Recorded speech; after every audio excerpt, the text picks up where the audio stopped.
2 Timothée chapitre 4, à partir du verset 1er au verset 8. 2 Timothée chapitre 4, du verset 1 à 8, je lis au nom de Jésus. Amen. Je t'en conjure devant Dieu et devant Jésus-Christ. Je t'en conjure devant Dieu et devant Jésus-Christ, allons-y, Qui doit juger les vivants et les morts, qui doit juger les vivants et les morts, et au nom de son apparition et de son royaume, nom de son apparition et de son royaume, prêche la parole, prêche la parole, insiste en toute occasion, et insiste en toute occasion, favorable au nom, favorable ou non, reprend, censure, censure, exhorte, avec toute douceur et en instruisant. Avec toute douceur et en instruisant. Car il viendra un temps où les hommes ne supporteront pas la saine doctrine, Oui, mais ayant la démangeaison d'entendre des choses agréables, oui, ils se donneront une foule de docteurs selon leurs propres désirs, détourneront l'oreille de la vérité et se tourneront vers les fables. oui. Mais toi, sois sobre en toutes choses, supporte les souffrances, fais l'œuvre d'un évangéliste, remplis bien ton ministère. Oui. Car, pour moi, je sers déjà de libation, Pour moi, je sers déjà de libation. et le moment de mon départ approche. Mon de mon départ approche. J'ai combattu le bon combat, Oui, et j'ai achevé la course, j'ai gardé la foi. Désormais, la couronne de justice m'est réservée. Le Seigneur, le juste juge, me la donnera dans ce jour-là, et non seulement à moi, mais encore à tous ceux qui auront aimé son avènement. amen. Acclame la parole.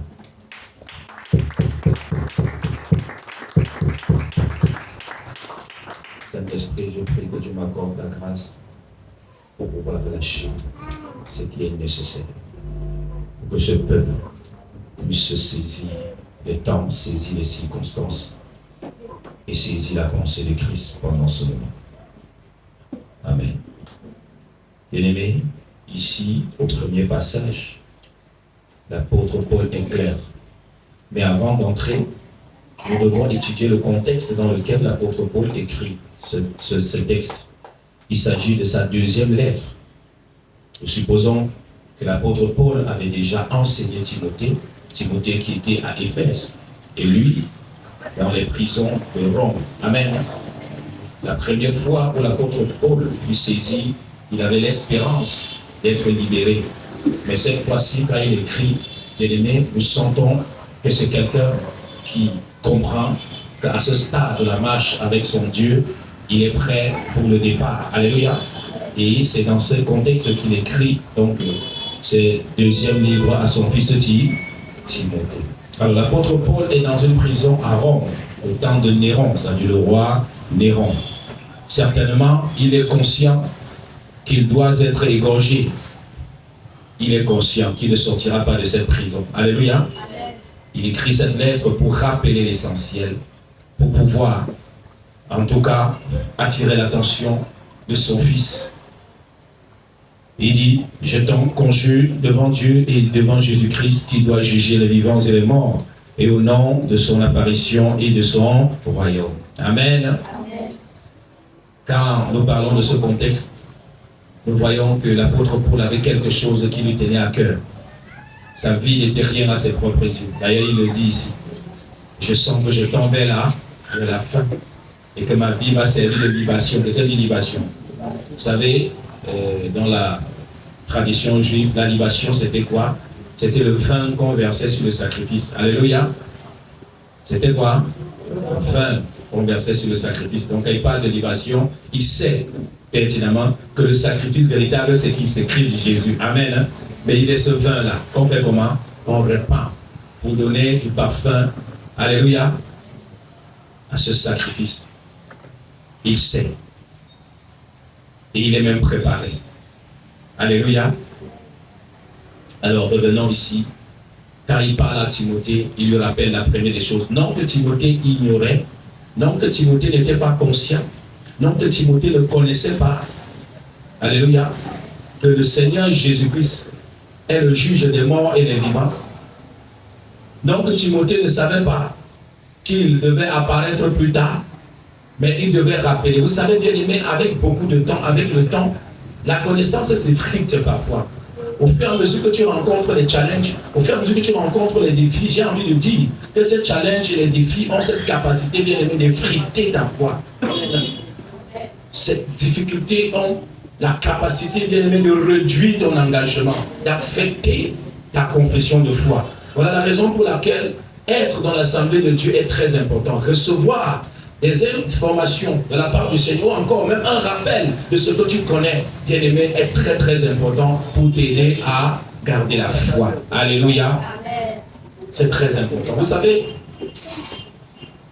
dans l'atmosphère, dans l'environnement dans lequel nous sommes, il y a des choses, bien aimées, qui doivent nous être rappelées pour que nous puissions nous maintenir. Quelqu'un dit nous maintenir. Pourquoi? Parce que la vie, c'est une bataille. La vie est un combat. Et plus nous affrontons la vie, plus on s'épuise aussi, spirituellement. Amen. Et on a vraiment besoin du ravitaillement. Donc, l'apôtre Paul est conscient. À ce stade, l'apôtre Paul appelle beaucoup de collaborateurs. Nous pouvons citer entre autres Hyménée. Vous savez, dans la prison, quand l'apôtre Paul se retrouve en prison, et que ses collaborateurs savent que celui-ci ne s'en sortira pas, que celui-ci va être passé au tabac, que celui-ci va être égorgé. Vous savez, quand il y avait la sentence de mort contre toi, on te coupait la tête. Amen. Vous savez qu'on devait rompre sa tête. Et beaucoup de collaborateurs n'étaient pas prêts d'aimer aller jusque-là avec lui. C'est pour cette raison que les Hyménée, les Alexandres, les Démas, toutes ces personnes qui étaient des collaborateurs, des personnes qui avaient été aussi enseignées au même titre que Timothée, l'ont abandonné. Parfois, vous allez voir des séparations. Pas parce que le ministre de culte a fait quelque chose, mais parce qu'à un niveau de combat, puisque certains avaient d'autres motivations, les motivations ont pris le dessus. Alléluia. Voilà pourquoi l'apôtre Paul s'adresse à Timothée. Et il lui parle comme un père qui s'adresse à un enfant. Il lui rappelle le soubassement, les fondamentaux de la foi qu'il avait enseigné.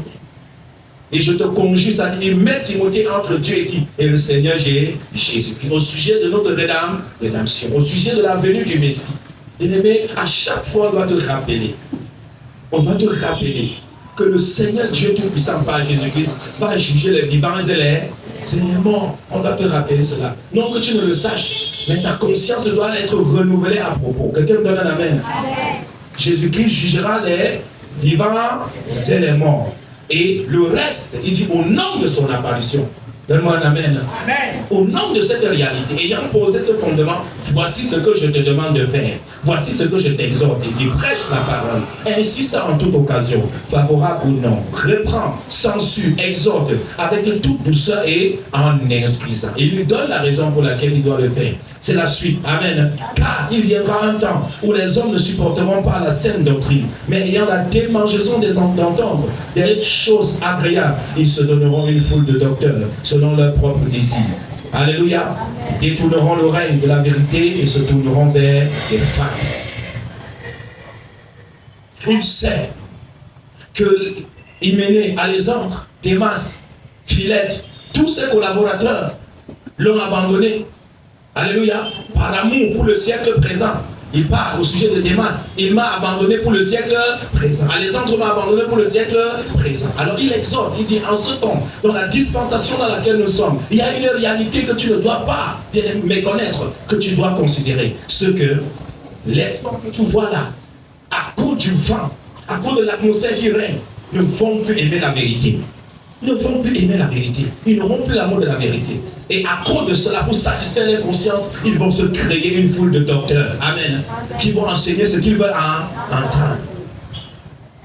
Ce qui conforte leur désir. Ce qui conforte leurs ambitions. Ils vont se faire une foule. Ils auront soit la démangeaison des paroles oiseuses. Ça veut dire qu'ils voudront entendre des choses qui les arrangent, des choses qui ne les reprochent pas, des choses qui ne les remettent pas en question. Quelqu'un me donne un amen. Amen.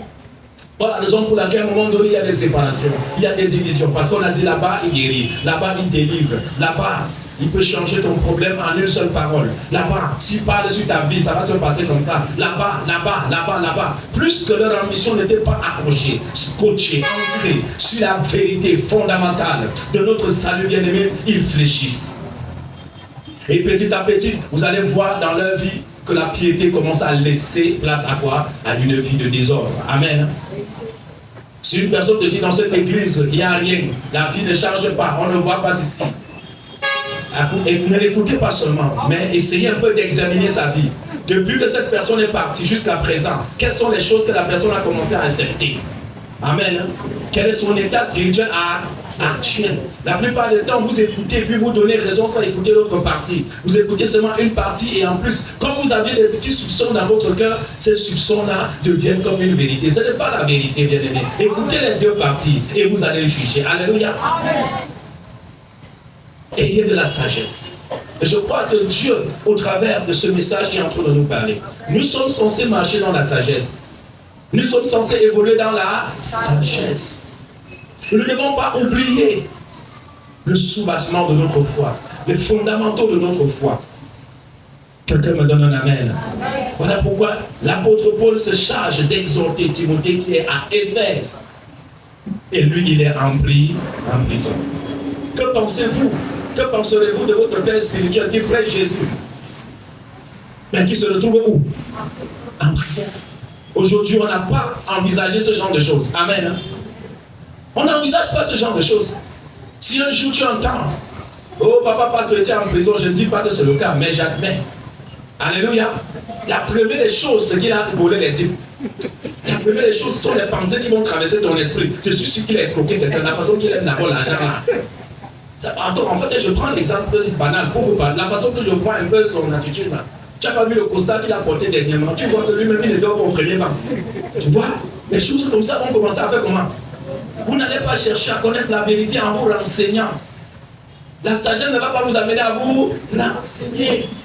Surtout que vous aurez des personnes convaincantes. On dit une foule de docteurs. Les docteurs à l'époque de qui ce n'étaient pas des simples individus. C'était des docteurs. Ils avaient une capacité de convaincre, une capacité d'établir des relations. Intellectuellement parlant, c'était des personnes comment assises. S'ils ont pu détourner les collaborateurs les plus proches de l'apôtre, vous devez comprendre. Ce n'étaient pas des enfants. Vous avez un des collaborateurs, Hyménée et Philette, qui prêchait par exemple que la résurrection a déjà eu lieu. Vous pensez qu'il suffisait simplement de déclarer, mais ils avaient des arguments. Des arguments comment? Convaincants. Vous devez savoir que l'intelligence des hommes persuade. L'intelligence des hommes persuade. C'est pas parce que quelqu'un parle bien, qu'il parle par le Saint-Esprit. On peut dire beaucoup de folie avec éloquence. On peut dire beaucoup de folie bien aimée avec détermination, avec vigueur. On peut dire beaucoup de choses erronées avec foi même. Mais quel genre de foi? C'est très important que nous puissions comprendre cela. Donne-moi ton amen bien aimé. Nous voulons nous statuer sur ce texte pour dire c'est important qu'à chaque situation, à chaque occasion, que tu te rappelles qu'il y aura un jugement entre les vivants et les morts. Et que le Fils de l'homme paraîtra. Ça, c'est une chose vraie. Quand tu penses à ça, tu penses à la façon dont tu dois te présenter à lui. Donne-moi un amen. Amen. Tu penses à la façon dont tu dois te présenter à lui. C'est très important. La Bible déclare, efforcez-vous de marcher dans la pureté afin que le Seigneur vous trouve irréprochable. Jésus vient pour une église irréprochable, pour une église préparée. Jésus-Christ vient pour son époux, transformé. Voilà pourquoi, même dans la vision du mariage, Dieu a permis les fiançailles. Parce que ce n'est pas évident, ce n'est pas normal de trouver une personne aujourd'hui. Amen. Hein? Vous n'avez pas eu le temps de vous frotter, vous n'avez pas eu le temps d'échanger, tu ne le connais pas, elle ne te connaît pas. Et puis, à cause du nom de mariage, vous vous retrouvez 2 semaines, 3 semaines, 1 mois, 3 mois après, elle dit bon, on s'engage à la mairie, puis on va se marier. Non, un homme sage voit le mal de loin et ça préserve. On prend le temps de s'examiner, on prend le temps de se parler. Alléluia. Je vous ai dit parfois, hein, comme je rappelais ici une fois, si tu es une casseuse de verre, tu casses d'abord un verre et puis tu observes. C'est ce que ça va donner. S'il peut supporter ces verres cassés, alléluia, c'est important. C'est important. Alors au fur et à mesure, si tu as vécu avec quelqu'un, vous avez échangé 2 ans, 1 an, bon, minimum 6 mois. Hein. Alléluia. Tu peux avoir une idée. Quand il dit une idée, parce qu'il y a une différence. Quand vous retrouvez-vous, même toi. J'ai dit, tu as quoi? Une idée de qui est devant toi. Amen. Hein? Tu peux donc décider si tu peux t'engager ou non. Ce n'est pas une blague, ce n'est pas un jeu. Ça, c'est la première des choses. J'ai dit, premier point, il doit savoir que Christ doit juger les vivants et les morts à son avènement. Deuxième point, nous devons savoir, il doit accomplir sa mission en s'instruisant. Quelqu'un dit en s'instruisant. C'est très important. Amen. Hein?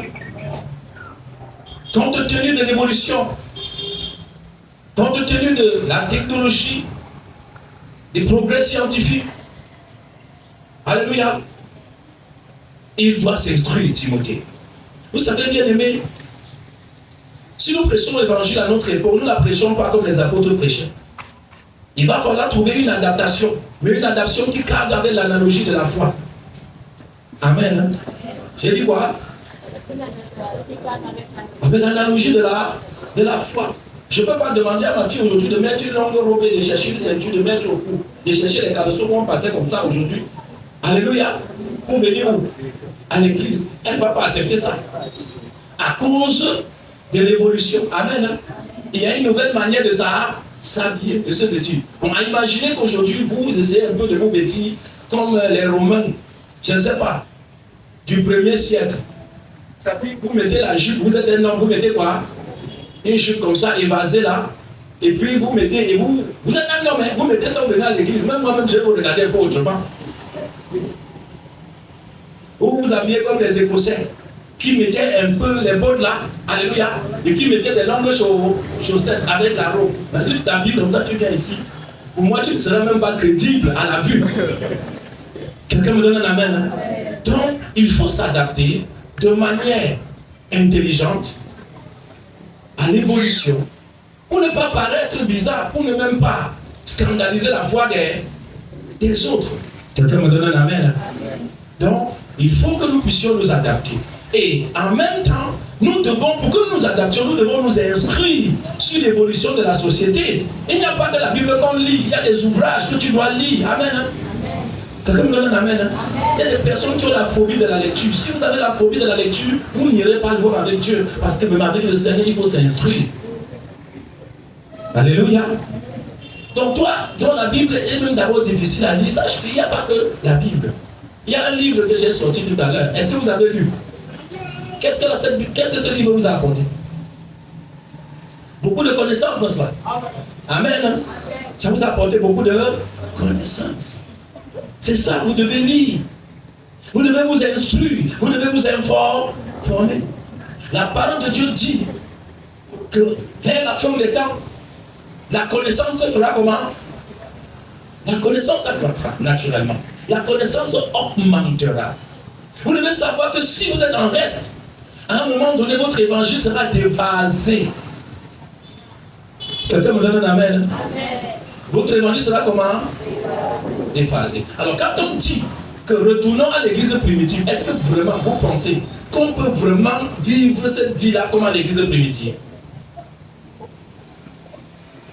En réalité, c'est que nous devons retourner à l'esprit. Quelqu'un dit l'esprit? De l'église primitive. L'esprit de l'église primitive. Donc nous avons besoin de la sagesse pour pouvoir vraiment interpréter ce qui sied à cette église primitive-là, à notre dispensation. Amen. Voilà pourquoi on a eu des pères qui ont par exemple frustré certaines jeunesses. Parce qu'ils ne comprenaient pas. Dans la pratique de la foi. Je me souviens à l'époque, les sœurs devaient venir à l'église avec la tête complètement, avec le foulard. Et tout le monde devait avoir de longues foulards. Nous avons des assemblées comme ça. Si tu n'avais pas de foulard, tu étais une femme, tu n'as pas de foulard, tu restais où? Dehors, qui ne pouvait pas entrer à l'église. Au point où d'aucuns ont perdu la foi. D'aucuns ont perdu le salut à cause du foulard. Est-ce que Jésus-Christ est mort à la croix pour le foulard? Amen. Donc, à un moment donné, il y a des choses négligeables. Il y a des choses négligeables. Imagine que tu te chasses de l'église. Tu écoutais la parole, tu venais écouter avant de te chasses parce que tu n'as pas quoi? Le foulard. Dis-moi combien d'entre nous, s'il fallait mettre le foulard et prier chaque fois. Dis-moi si tu peux supporter de mettre le foulard chaque fois pour prier. Tu peux supporter ça. C'est que tous ceux-là qui ont, c'est-à-dire qu'ils sont en enfer. Pourquoi? Parce que parfois tu pries même dans ton cœur de manière comment? de manière spontanée. Amen. Donc imagine-toi que dans chaque fois que tu veux prier dans ton cœur, il faut que tu fasses quoi? Tu peux supporter ça. Tu pries par jour combien de fois? Quand tu dis Seigneur, aide-moi, tu ne le fais comment? Donc s'il faut qu'avant que tu dises Seigneur, aide-moi face à une situation, tu mets d'abord quoi? Ou encore quand la voiture va te courir, à la voiture est en train d'arriver. Amen. Hein? Au lieu de crier Jésus et pitié, tu cherches d'abord quoi? Avant de crier que Jésus est, tu vas arriver au ciel, Dieu va te dire, regarde-moi celui-ci. Je vous ai dit, l'heure vient pour les adorateurs, adorons le Père en et en. Le Père va te donner ce verset. Quand tu vas comprendre que tu es mort grâce à calmement le roi de l'eau. Amen. Hein? Tu dois t'instruire. Dis à ton voisin, tu dois t'instruire. Tu dois être formé, tu dois être façonné. Il y en a ici qui ont fui les classes de formation. Vous fuyez les classes de formation, comment? Vous devez être instruit. Vous devez être formé. Ça doit devenir un objectif à atteindre à tout prix. Ça, je vous le dis en vérité. Votre formation est capitale. Parfois, vous souffrez, vous n'arrivez pas à avancer dans votre vie spirituelle. Pas parce que vous êtes condamné, pas parce que les malédictions sont forcées, parce que vous n'avez pas grandi spirituellement. Et tant que l'héritier est un enfant, il est différent d'un esclave. Tu vas vivre la vie d'un esclave avant que tu es héritier, tu es héritière. Tout simplement parce que tu es resté bébé, parce que tu es resté enfant. Et puis parce que tu ne fais rien pour grandir. Tu ne fais rien. Pour faire comment? Grandir. Regarde, l'apôtre Paul est clair en ce qui concerne Timothée. Il faut t'instruire. Il faut faire comment? T'instruire. Acclame le roi des rois. C'est très important. Le renseignement, c'est une bonne chose. Amen. Même Salomon dit, j'ai sondé par la sagesse tout ce qui se passe sous le soleil. J'ai sondé. Du voisin. Tu dois sonder. Tu ne vas pas seulement sonder ma vie. Dis à ton voisin. Pour faire le Congo ça. Dis sonde la parole. Alléluia. Là, tu vas faire le Congo ça de quoi? Acclamons le roi des rois. C'est ce qu'il faut. La même stratégie que tu as là. Alléluia. Tu sais qu'il y a des gens ici qui sont compétents en matière de sondage. Je vais te nommer inspecteur. Ne t'inquiète pas, inspectrice des sondages de vie. C'est comme ça que nous allons vous nommer ouvertement. L'église va dire salut inspecteur, inspectrice. Comme ça va t'amener à changer. Oui, parce que la Bible dit censure, exhorte. Il y a la partie de la censure. La censure là, c'est important. Le texte là dit quoi? Il dit quoi? Prêche. La parole ne prêche pas seulement. Insiste, dis insiste. Alléluia. Amen. Dis à la partie d'insister. Il dit insiste. Amen. Il ne s'arrête pas là. Hein? Il dit en toute occasion, favorable ou nous on insiste quand c'est quasiment pas favorable. Mais quand c'est pas il faut que tu sois en bonne santé, que tu manges bien, que tu habites dose, pour que tu prêches Christ, pour que tu parles de Christ. Alléluia. Tu aimes te témoigner. Alléluia, peuple de Dieu. Jésus-Christ a encore fait. Alléluia. Mais quand tu viens témoigner les épreuves, moi-même, je veux venir te donner un mouchoir. Ouais, moi aussi, je veux pleurer avec toi. Mais Dieu te dit que dans les pleurs, là, insiste. Prêche. Occasion favorable ou comment? Ou pas. Tu dois faire comment? Chacun me donne son amen. Tu pleures, mais tu prêches. C'est pas seulement notre responsabilité. Tu es un serviteur, tu es une servante de Dieu. Amen. Parfois tu arrives que tu n'as pas mangé. Quelqu'un vient te dire, oh frère, comme tu vois là, j'ai un contrat de 4-5 millions. Depuis frère, je souffre. On m'a payé seulement 2 millions. Vraiment, je veux faire quoi avec les 2 millions? Moi j'attendais 20, 30 millions, on me paye seulement, je souffre, frère, prie pour moi. Alors que tu as dormi ça. Qu'est-ce que tu dois dire au frère? Tu dois faire comment? Tu gardes d'abord ton. Tu donnes ta vie à qui? Et le reste des millions, on fait comment? Avec toi-même, tu as dormi ça. Acclame le roi des rois. Amen. C'est le Seigneur. C'est le Seigneur. Parce que notre vie n'est pas déterminée par ces choses-là. Tu dois te rappeler les fondements, les fondamentaux de la foi. Tu dois te rappeler que le juste juge jugera les vivants et les morts. À son avènement. Nous attendons cet avènement. Et dans l'attente de cet avènement, on nous donne des instructions. Alléluia. Amen. Il y a un autre conseil que l'apôtre Paul donne à son fils Timothée. Tu dois être sobre. Dis à ton voisin, tu dois être sobre. Alléluia. Amen. Vous savez, la sobriété n'est pas seulement l'abstinence du manger ou encore du bois, non. La sobriété ici, parce qu'il dit tu dois être sobre en toutes choses. Dis en toutes choses. La sobriété dans tous les aspects. Puis déjà, la sobriété, c'est quoi? C'est le fait de vivre avec un équilibre, de vivre avec modération, de vivre dans la maîtrise de soi, dans un discernement, de vivre dans une certaine vigilance. Ça, c'est ça. C'est ce que nous appelons la sobriété. Amen. Au sujet de la maîtrise de soi, bien aimé, tu vas te maîtriser. Alléluia. Ça vient, ça te prend. Ça veut que tu exploses. Mais tu dois avoir un minimum de quoi? De retenue. Amen. Hein? Dans le but d'analyser. Dans le but de voir sur quel angle agir. La plupart des temps, nous échouons. Pourquoi? Parce que nous ne donnons pas à notre esprit le temps d'analyse. Il faut donner un temps d'analyse. C'est très important. Parfois, la spontanéité ne paye pas de jour. Mais ce qu'on conçoit aisément, ce qu'on prend le temps de concevoir, bien aimé, on l'annonce aussi aisément. Amen. C'est ça. Parfois, il faut s'asseoir. Il faut concevoir, il faut penser, il faut réfléchir, il faut utiliser ton imagination. Si Dieu voulait te créer comme un automate, il n'allait pas te donner l'intelligence, il n'allait pas te donner le libre arbitre, non. Il n'allait pas te donner une capacité d'imagination. Aujourd'hui, tu profites de la technologie parce que les gens ont réfléchi, ils ont fait preuve d'imagination. Toi aussi, tu peux faire preuve de réflexion. Une réflexion profonde. Déjà même la Bible nous appelle à réfléchir. La Bible nous appelle à méditer. La méditation, c'est une profonde réflexion. Sur un texte, sur un thème.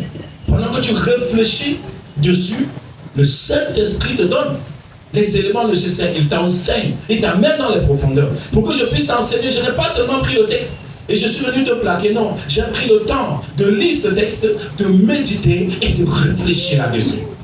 Au terme de la réflexion, je viens avec une révélation de la part du Seigneur pour t'exhorter, pour t'instruire. Alléluia. Amen. Tu dois être lucide et vigilant. C'est ce que c'est la sobriété.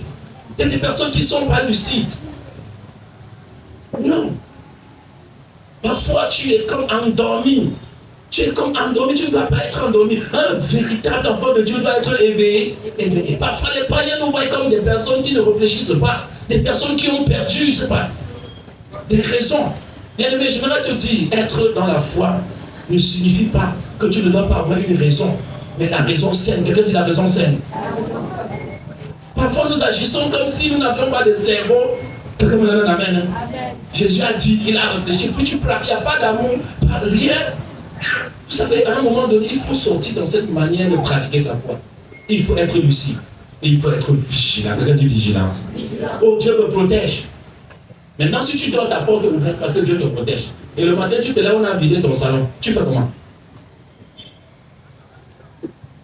Vous allez démissionner, non? Hein? Tu as parlé, Seigneur, dans ta parole, dans le psaume 90. Il enverra ses anges, ils te porteront dans les mains de peur que ton pied ne heurte contre une pierre, et tu marcheras sur les lions, tu écraseras les tigres et les dragons. Champion des versets bibliques. Mais révélation, zéro. La Bible te dit aussi que si le chef de maison savait à quelle heure le voleur viendra percer par sa maison, il prendra des dispositions, il ne dormira pas à cette heure-là. Quelqu'un me donne un amen. Donc quand tu as ta chose qui est précieuse, ne dis pas seulement le ciel protège, toi-même tu dois avoir comment? Acclame le roi des rois. Protège ton foyer, protège ton mariage, protège ton époux, protège ton épouse, protège tes business, protège ton argent. Protège. C'est aussi ça la sagesse que l'Esprit du Seigneur enseigne à son Église. Amen. Amen. Protège tes affaires, ce qui te donne ton pain. Comment tu peux négliger ce qui te fait manger, ce qui te fait vivre? Comment tu peux négliger cela? Je sais que tu aspires aux grandes choses, mais pour le moment, qu'est-ce qui te fait vivre? C'est ton petite activité-là. Alors protège-la. Protège-le. Amen. Veille sur ça. Parce que sans ton activité-là, tu ne peux pas glorifier qui? Jésus. Pourquoi? Parce que quand le bailleur va tendre la main, tu n'auras pas de quoi? Tu n'auras pas le loyer. Et qu'est-ce que le bailleur va conclure? Surtout quand c'est que tu es chrétien. Son bailleur n'a pas de problème. Hein? Mais toi qui es chrétien, bah, tu peux regarder moi qui. Regardez-moi les chrétiens. Vraiment, ils sont champions pour prier Jésus, Jésus. Mais même pour payer son loyer. Il est chez moi depuis.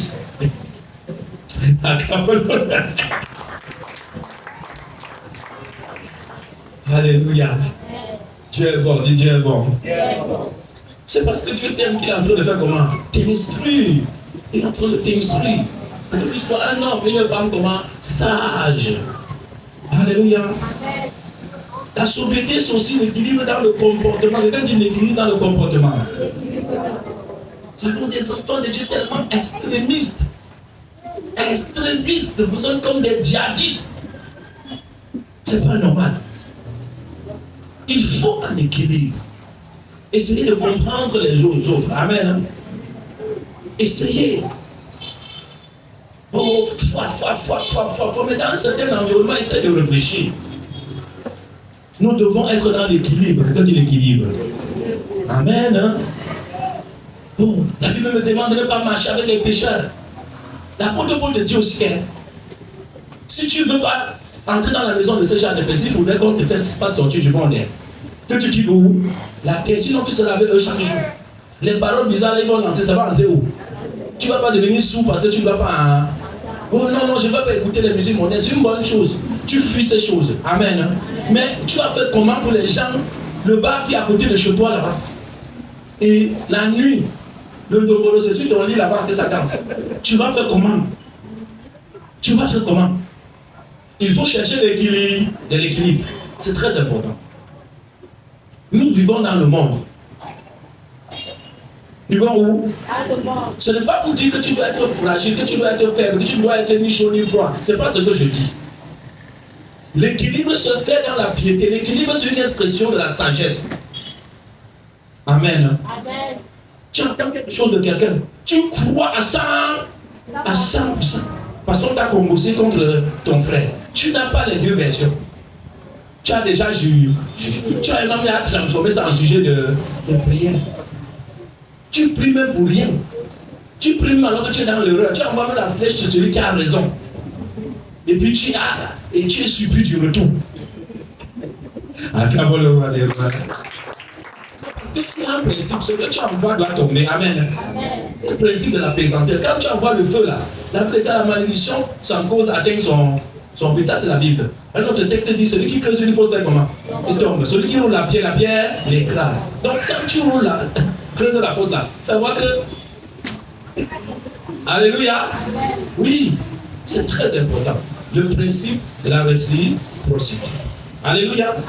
Il faut être équilibré dans ton comportement. Être extrême. Tu vis quelque part dans une parcelle, tu es chrétien, tu ne salues pas ton voisin le plus proche.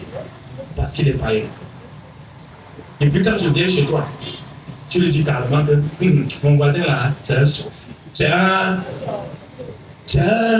Je sais que tu es sorcier, mais je dois te saluer. Je dois te manifester l'amour de mon Dieu. C'est ça qui fait toute la différence.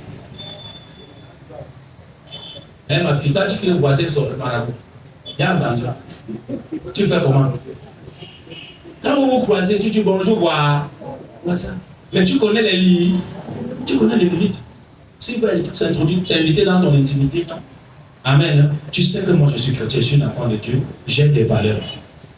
Amen. Il va te trouver sage. Mais quand tu le soupçonnes jusqu'à la distance, il sait. Alléluia. Il sait que tu le soupçonnes. Mais tu ne veux même pas que lui sache que tu le. Malheureusement, lui sait. Quand vous vous croisez, vous vous parlez sans rien vous dire. On fait souvent comme ça. Chacun passe sa route. Alléluia. Quand vous croisez la nuit, tu vas bien. Quand vous croisez jusqu'à ce que vos vêtements vous touchent, sang de Jésus.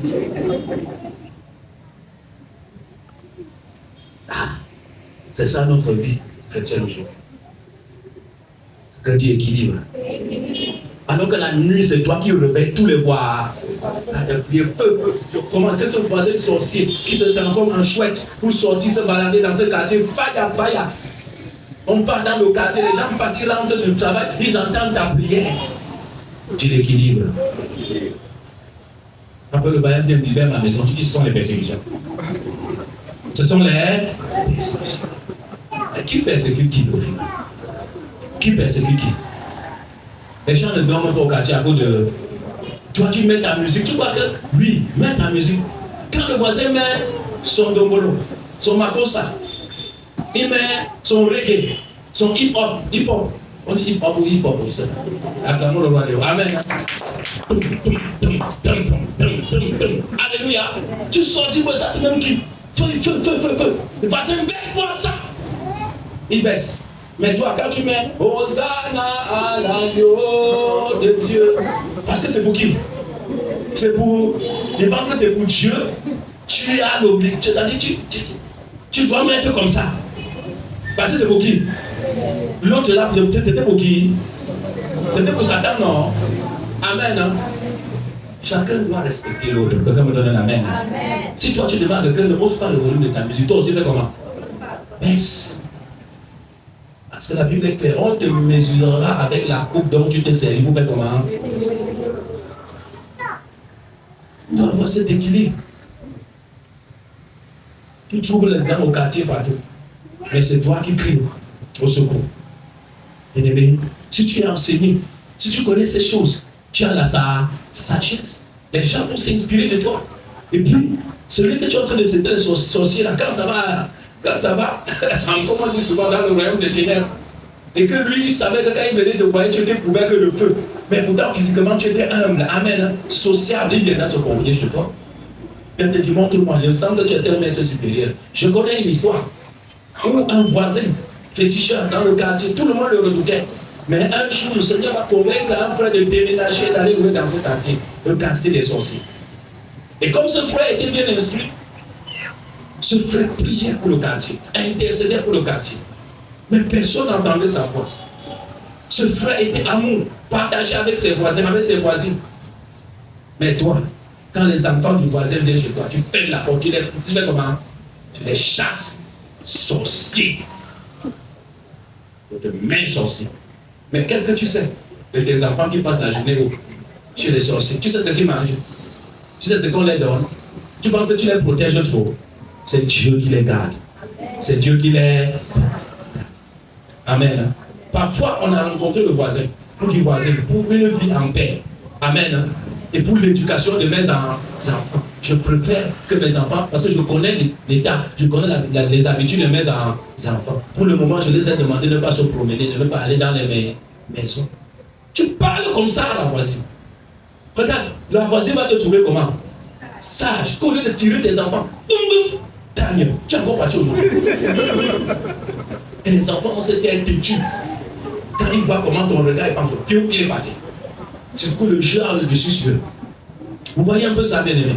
Quand vous parlez comme ça, même quand l'enfant se présente, le voisin fait comment? Il retourne où? C'est une bonne chose. Parfois, dans un certain environnement, tu as besoin que tes enfants soient là pour que tu puisses les éduquer, les inculquer des valeurs. Tu ne veux pas qu'on les intoxique n'importe comment. C'est très important. Voilà pourquoi les gens construisent avec les barrières. Pourquoi? Parce qu'ils ne veulent pas de contamination. Ils veulent contrôler quand même. Jusqu'à ce que ces enfants soient comment? Matures, c'est important.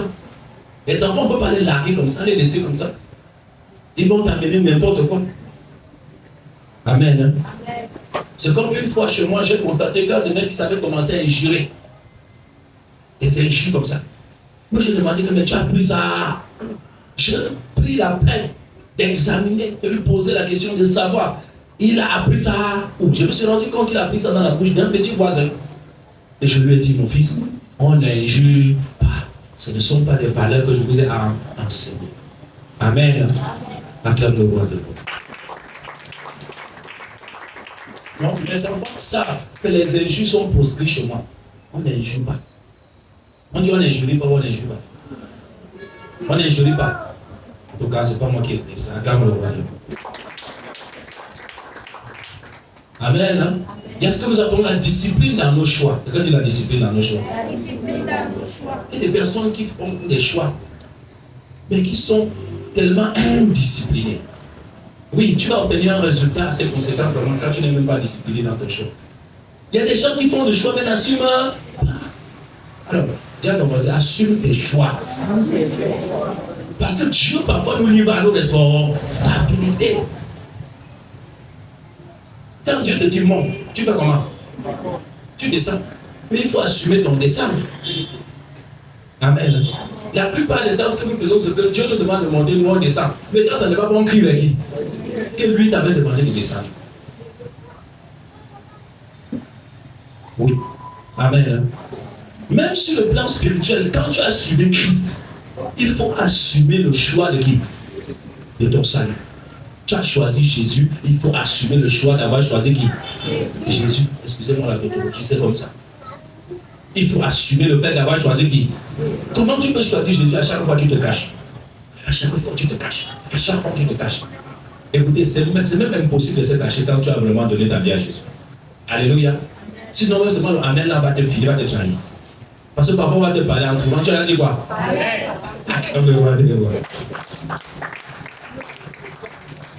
Alléluia. Parfois ça m'arrive comme ça. Avec mes clients, parfois, quelqu'un me crie quand je suis content. J'ai écrit comment? Amen. Et après, il m'envoie seulement une doigt comme ça. Alléluia. C'est ce qu'il y a. Assume ton choix, dis assume ton choix. Sinon, tu vas te retrouver de parler en langue un jour, pendant que tu as de causer à une camarade de classe.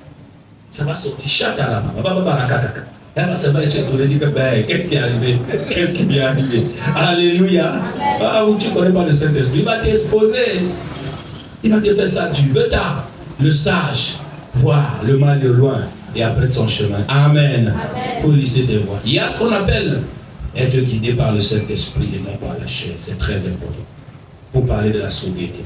La sobriété aussi, c'est ta capacité à te laisser conduire par le Saint-Esprit. Nous en avons parlé assez. En ce qui concerne le chapitre vivre quotidiennement par le Saint-Esprit. Dans l'ouvrage, la bataille des effectifs. C'est très important. Alors nous allons prendre notre point, un dernier, combattre le bon combat avec le regard vers la récompense. Alors nous allons lire le verset 6, verset 8. Le verset 6, verset 8 est du même texte, c'est très important. Verset 6. Verset 6. Oui. Let's go.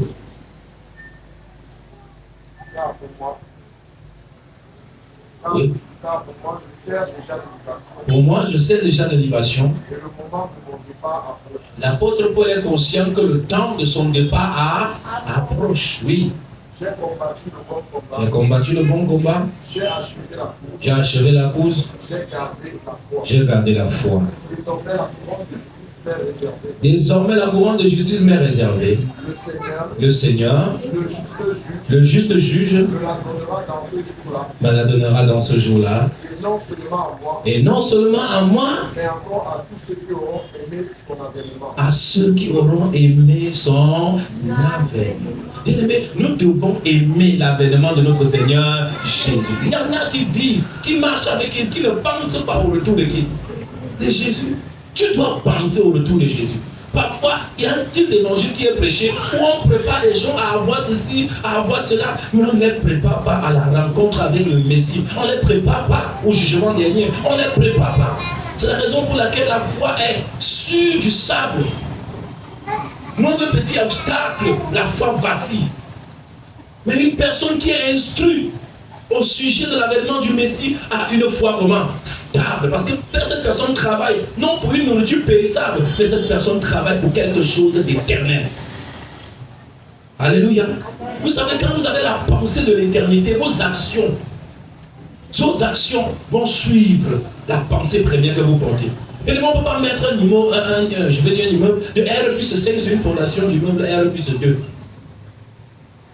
Une chose est sûre, ce genre d'immeuble ne tiendra pas. Même si dans un premier temps, on voit cet immeuble-là debout, non, un peu de temps, ça va s'arrêter. Parce que la fondation n'a pas été, la fondation n'a pas été bâtie pour supporter une telle charge. C'est une réalité. Nous devons marcher avec cette pensée que le Seigneur peut arriver à n'importe quel moment, ou encore nous pouvons partir à n'importe quel moment. Amen. Nous venons d'enterrer un jeune garçon. J'étais à la mort pendant la levée de corps, j'étais en train de faire la messe. Il était couché là, le jeune garçon qui était ici debout. Il a eu l'occasion de donner sa vie à Jésus, il a eu l'occasion de faire la paix avec Dieu. Il a eu l'occasion, quand il était encore dans son bon sens.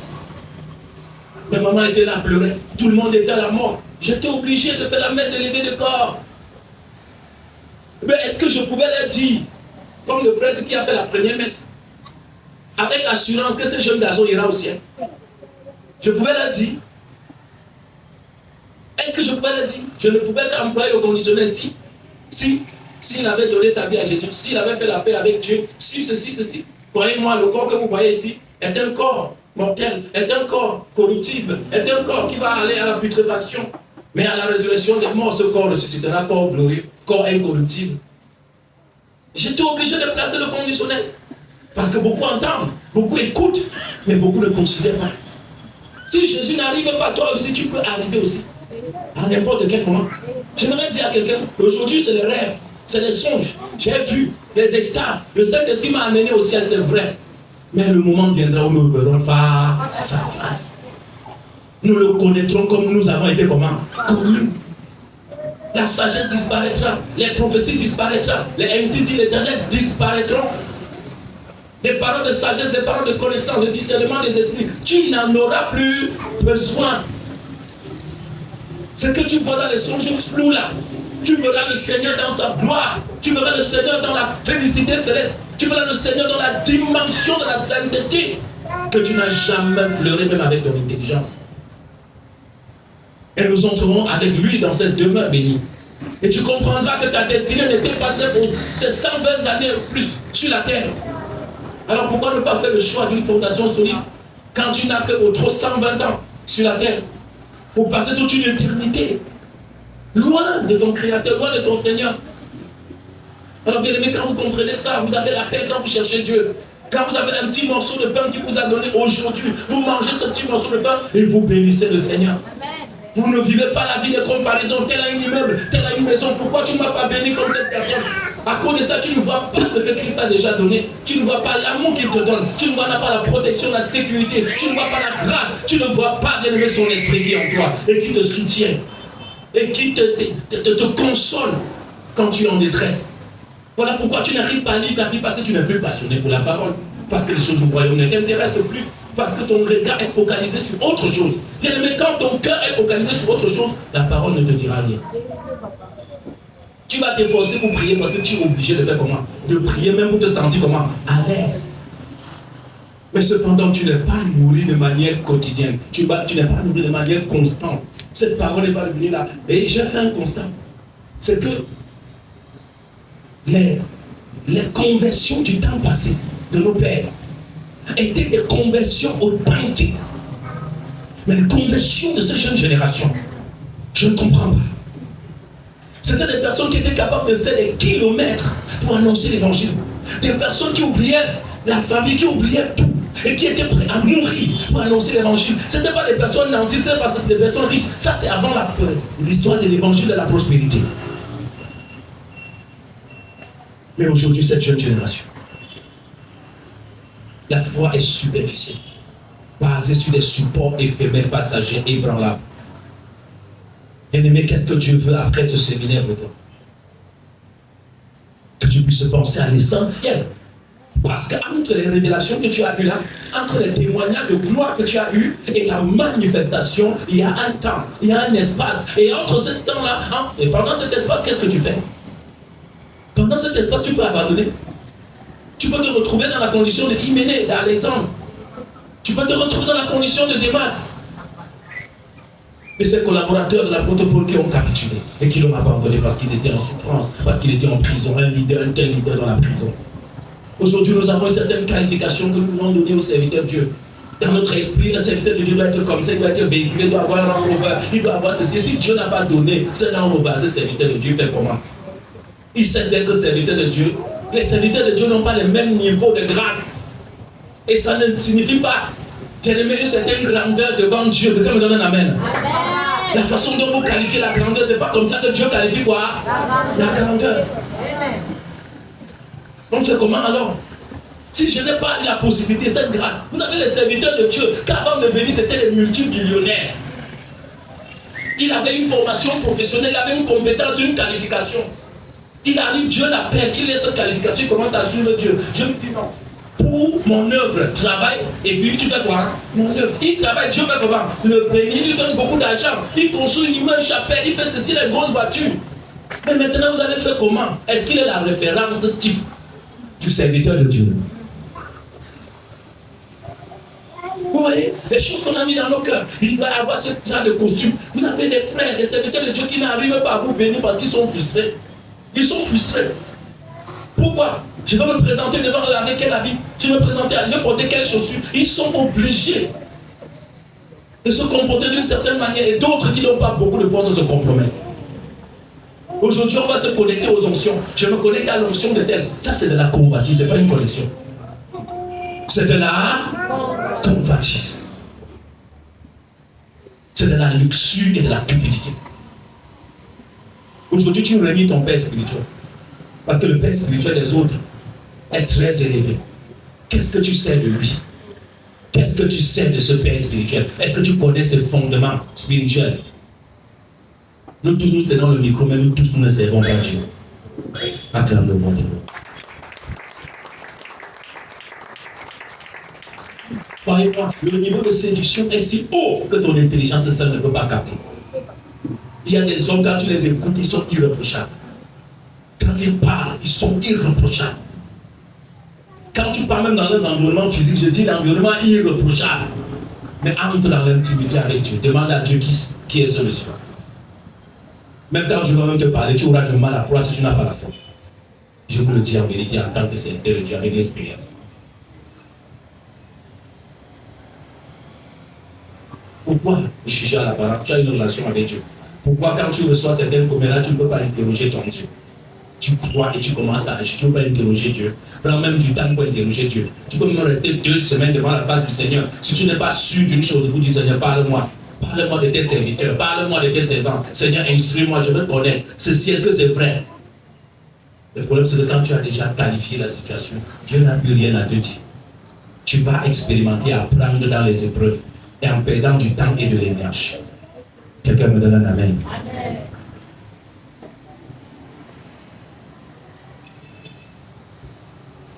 Mais c'est très important. L'apôtre Paul se présente devant son fils Timothée comme un exemple, comme un modèle. Maintenant, je sers de libation. Et mon temps approche. Mon temps fait comment? Mon temps approche à grands pas. Il dit, j'ai combattu le bon combat. J'ai achevé ma course. J'ai regardé la croix. Moi, je te pose la question. Au soir de ta vie, quand tu vas voir les occasions que tu as manquées de glorifier Dieu, de servir Dieu, quand tu n'auras plus la force, tu diras quoi? Tu vas célébrer ou tu vas pleurer? Je pense souvent à ma vieillesse. Si Dieu m'accorde la grâce, je dis au soir de ma vie, qu'est-ce que je vais dire? Tu m'as donné ce don, tu m'as donné cette capacité, tu m'as donné ceci, qu'est-ce que j'ai fait des dons que tu m'as donné, des talents que tu as mis à ma disposition? Est-ce que j'ai vraiment servi Dieu fidèlement?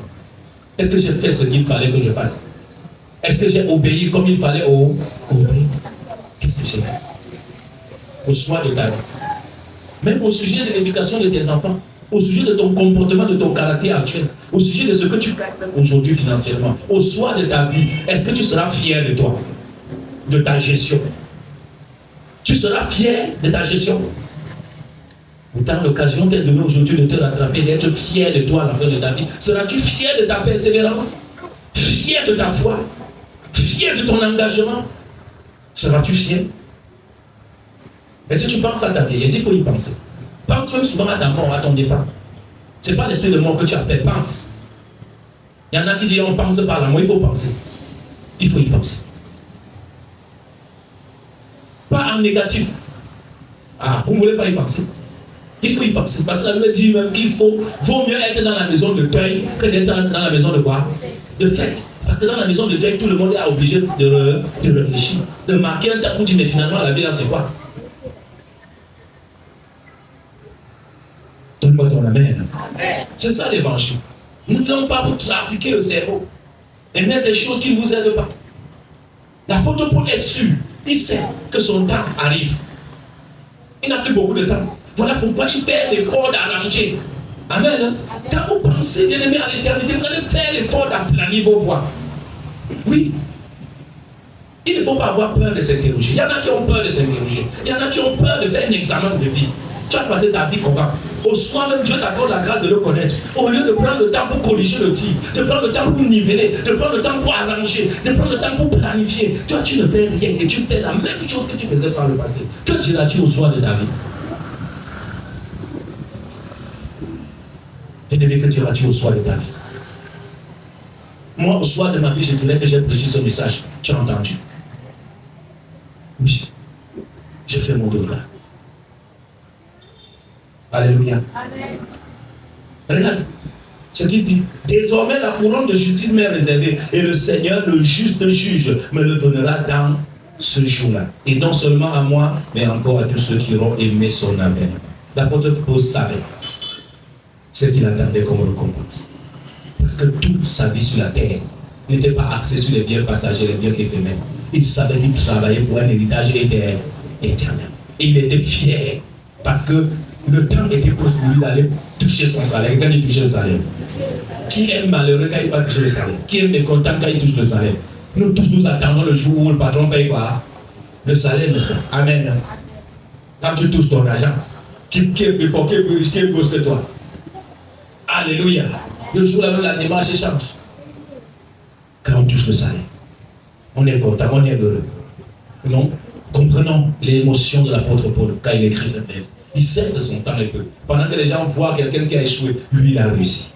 Il voit sa joie. Il regarde derrière. Il n'a pas reculé ses œuvres. Il a combattu le bon combat. Pas n'importe quel genre de combat, le combat de la foi. Quelqu'un dit le combat de la foi. Il dit désormais la couronne de justice, mais il ne doute pas. Est-ce que tu sais que tu as une couronne dans le ciel? Est-ce que tu sais que tu as une bénédiction éternelle qui t'attend dans le ciel? Tes actions sur la terre seront récompensées éternellement. Quelqu'un me donne un amen. Le bien que tu as fait, la compassion, l'intercession que tu as fait pour les uns pour les autres, ton service dans la maison de Dieu. Moi, le pasteur, je ne peux pas te payer. Mais le moment viendra où Jésus payera ton adoration. Il payera les efforts, la louange que tu as fait danser le peuple, tu as donné la joie dans le cœur du peuple. Le moment viendra où le Seigneur va te récompenser. Parce que tu as accepté ton appel, tu as accepté ton cahier de charges et tu es en train de remplir ce cahier de charges. Désormais au ciel, le Seigneur dira, mon fils, viens, entre dans ton maître. La Bible dit au vainqueur, je mettrai entre les mains du pierre que seuls ceux qui possèdent la pierre connaîtront le nom qui est inscrit.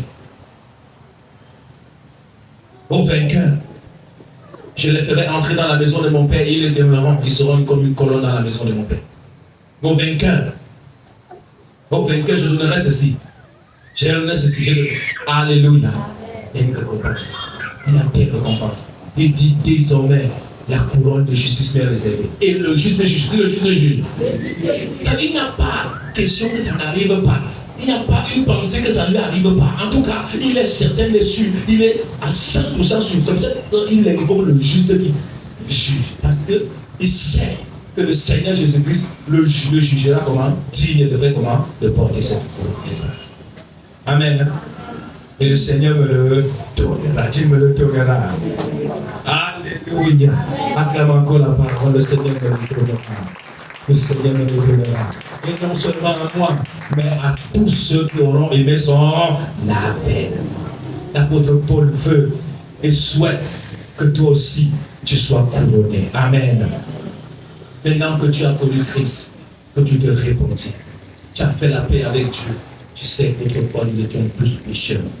Nous marchions d'après nos voies, nous faisions ce qui nous plaisait, nos désirs, nos passions infâmes nous conduisaient. Mais aujourd'hui, nous avons connu l'amour, nous avons connu la vie. Le Père Céleste nous a justifiés par le sang de son Fils. Et nous sommes engagés avec lui. Et Papa a témoigné de cette justice par le Saint-Esprit qu'il nous a donné, qui demeure avec nous, qui demeure en nous. Aujourd'hui, bien-aimés, plus que jamais, nous devons nous engager dans cette quête, à pouvoir remplir notre cahier de charges, à pouvoir honorer notre appel. Bien évidemment, ayant le regard fixé sur la récompense, comme le cas de l'apôtre et être aussi des sources de bénédiction pour les autres. Ce n'est pas normal que dans une église, tu as 1 an, 2 ans, 3 ans, 20 ans, tu es ancien, mais tu ne peux pas exhorter. Tu ne peux pas exhorter quelqu'un. Tu ne peux pas encourager quelqu'un. Tu es toujours donné, le Seigneur ne m'a pas, il faut que tu me fasses, que tu me fasses. Non, ça c'est les bébés. Tu n'as pas grandi, tu n'as pas grandi, tu n'as pas grandi. Lisons Romains chapitre 8, verset 18, je vais finir par là. Romains chapitre 8, verset 18. Amen. J'estime que les souffrances du temps présent J'estime que les souffrances du temps présent ne sauraient être comparées à la gloire à venir, ne sauraient être comparées à la gloire à venir qui sera révélée pour nous. qui sera révélée pour nous. Amen. Dans ce même texte, nous voyons que l'apôtre Paul exhorte Timothée à souffrir avec lui. Amen. A fait comment? Est-ce que tu peux lire cette partie-là? C'est très important que nous le sachions.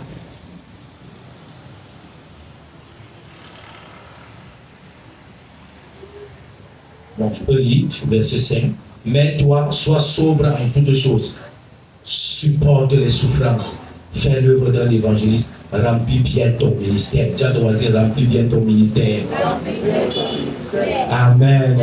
Est-ce que tu parles encore pour une deuxième fois? Remplis bien ton ministère. Alléluia. Il supporte la souffrance. Tu as droit à supporter la souffrance. Tu ne parles pas. L'autre là, tu ne parles pas. Amen. Et c'est que la souffrance n'est pas un sujet de joie. Quand on souffre, ce n'est pas joyeux. Quand on souffre, bien aimé, ça fait mal, ça griffe la chair. Mais quelque part, il y a une récompense à la peine que tu endures actuellement. Amen. Le Seigneur ne t'abandonnera pas, il ne te laissera pas. Le Seigneur va te récompenser, que ce soit sur cette terre, que ce soit dans l'éternité. Amen. Le Seigneur dit qu'il ne tarde pas dans l'accomplissement de sa promesse. Il est patient. Et le poids de gloire qui nous attend ne peut pas être comparé à la souffrance que tu endures présentement. Tu acceptes l'humiliation, tu as même accepté les injures, tu as accepté d'abandonner tes parents, d'abandonner tout le monde pour suivre Jésus. Le Seigneur te promet, il te promet, le juste juge, que tu auras une récompense. Amen. Oui, Dieu te le paiera. Et sur cette terre, et où? S'il ne le fait pas sur cette terre, il le fera aussi dans le royaume. Amen. Bien-aimé, je voudrais profiter de l'occasion pour dire à toutes ces personnes qui sont éprouvées, à toutes ces personnes qui passent par des moments difficiles, à toutes ces personnes qui n'arrivent plus à croire que le Seigneur est avec eux, j'aimerais vous dire que le Seigneur n'a jamais changé. Amen. Après que tu aurais enduré un peu d'épreuve, après que tu aurais souffert, la Bible le dit, le Seigneur t'affermira et il te glorifiera. Amen. Personne ne nous aime mieux que notre Dieu. Personne ne nous aime mieux que le Seigneur Jésus-Christ. C'est pour ton bien que parfois il permet. Même quand ça dure, c'est pour un but. J'aimerais que en ce jour, que tu renouvelles tes sentiments vis-à-vis du Seigneur, que tu nous fasses réellement confiance et que tu crois qu'il a la capacité de t'amener à la manifestation. Parfois même ta situation, il n'y a même pas de mots pour décrire. Oui, il n'y avait pas de mots pour décrire la situation de l'apôtre Paul. Et même Timothée, c'était un risque pour lui. Dans une société de fanfaronnage, il devait exhorter, il devait prier, il devait insister, il devait censurer. Amen. Face aux faux docteurs, à l'opposition. Bien aimé, j'aimerais te dire que dans cette voie, comme cette voie de fruit, dans cette société ténébreuse, dans cette mer d'iniquité, tu dois être cette lumière-là qui brille. Tu dois être un ambassadeur de la justice. Ne pense pas que dans cette nation, tout est pourri, tout n'est pas pourri. Il y a encore des hommes qui refusent de faire le mal. Il y a encore des hommes qui tiennent encore dans la justice. Il y a des hommes qui ne donnent pas le suffrage en ce qui concerne l'iniquité. Il y a des hommes qui aiment Dieu. Et à cause de ces personnes-là, le Seigneur se souviendra de notre pays. Il se souviendra de notre nation. Il nous fera sortir de cette impasse. J'aimerais te dire, je sais que tu as mal quand tu regardes notre pays, quand tu regardes la gestion de ses richesses, quand tu regardes l'administration, quand tu regardes la justice dans notre nation. Mais j'aimerais te dire aujourd'hui qu'il y a de l'espoir. Là où le péché abonde, la grâce de Dieu surabonde. Le péché, ton péché n'a pas empêché Dieu d'envoyer Jésus pour ton salut. L'iniquité de cette nation n'empêchera pas le Seigneur de manifester son réveil, de relever les élus. Amen. Et le Seigneur bénisse ça.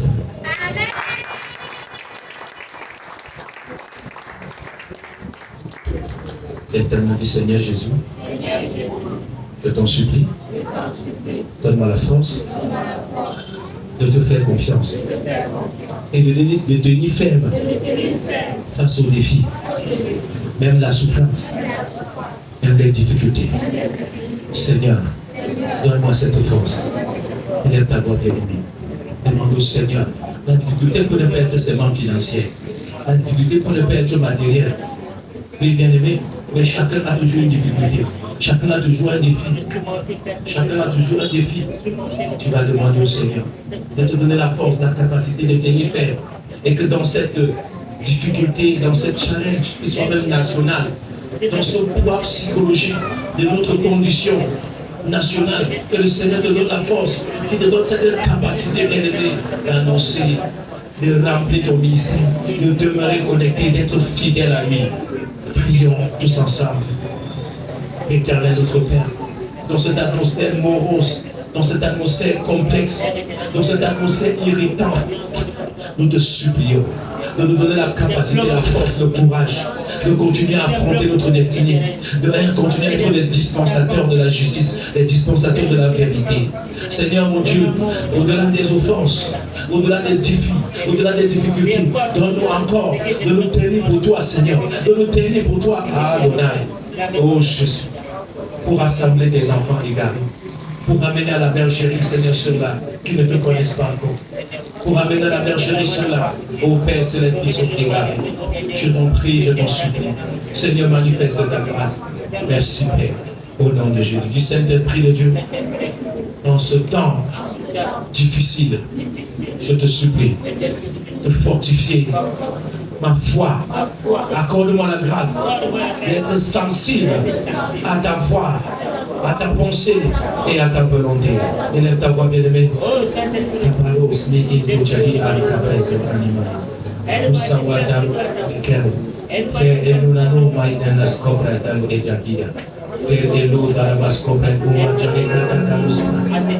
Yonenima sobra de coche que penso. O sobra de você para do galinha xangaria. O sobra de bola sobre a jaleca. O zaro da bola sobre a caixa. Se avant de me sur France. Parce qu'en Jésus je suis sauvé, j'ai la victoire sur tout ce monde. Un jour j'irai près du Seigneur. Voici la fin. C'est la fin et mes souffrances. Parce qu'en Jésus. Parce qu'en Jésus, je suis sauvé,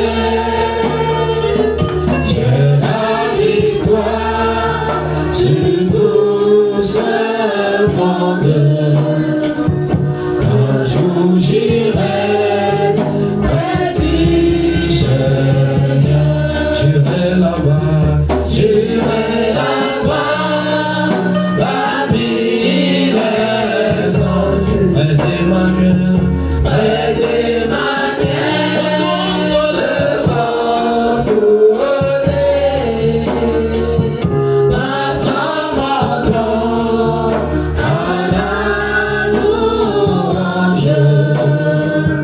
Dis à Jésus, un grand esprit. Dès maintenant, je suis devenu citoyen du ciel. J'ai une nouvelle vie en Jésus. Ma vie passée a été douée. Je ne peux plus y mettre. Moi j'irai là-bas. J'irai là-bas, parmi les